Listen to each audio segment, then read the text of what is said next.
বিধায়ক ৰূপজ্যোতি কৰ্মীক সজ্ঞানী বিজেপি দলৰ ৰাজ্যিক সভাপতিৰ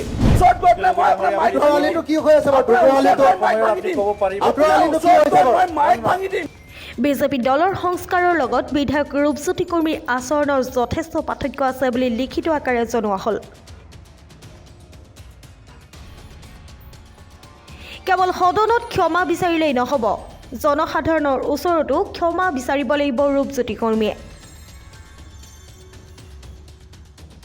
বিজেপি দলৰ ৰাজ্যিক সভাপতি দিলীপ শইকীয়াৰ ৰূপজ্যোতি কৰ্মীলৈ সকিয়নি ভৰা পত্ৰ। পুনৰ অভব্য আচৰণৰ পুনৰাবৃত্তি নকৰিবলৈ কঠোৰ নিৰ্দেশ বিধায়কগৰাকীলৈ।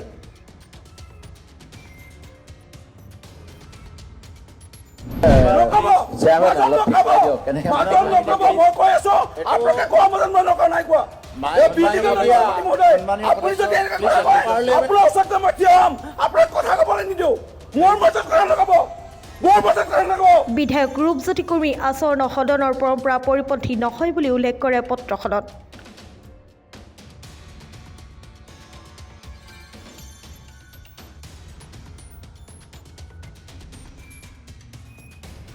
বিধায়কগৰাকীৰ অপ্ৰত্যাশিত আচৰণত আশ্চৰ্য প্ৰকাশ কৰিছে সভাপতিগৰাকীয়ে।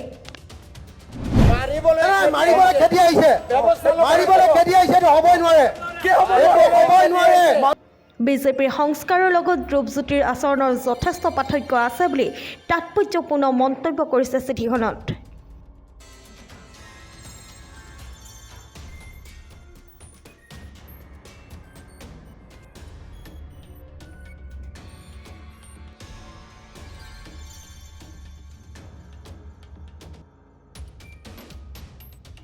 উল্লেখ্য যে মৰিয়নি সমষ্টিৰ বিজেপি দলৰ বিধায়ক ৰূপজ্যোতি কৰ্মী বিধানসভাৰ অধিৱেশনত বিৰোধী পক্ষৰ বিধায়কক কৰা অভব্য আচৰণক লৈ এতিয়া চৌদিশে সমালোচিত হ'বলগীয়া হৈছে।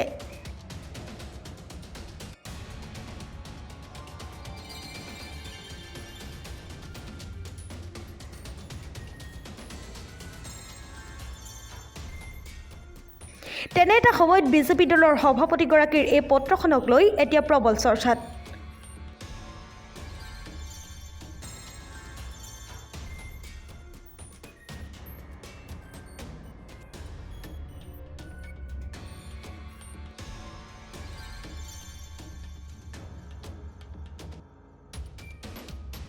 নিউজ এক্স ৰিপৰ্ট, প্ৰাতঃ টাইম ডিজিটেল।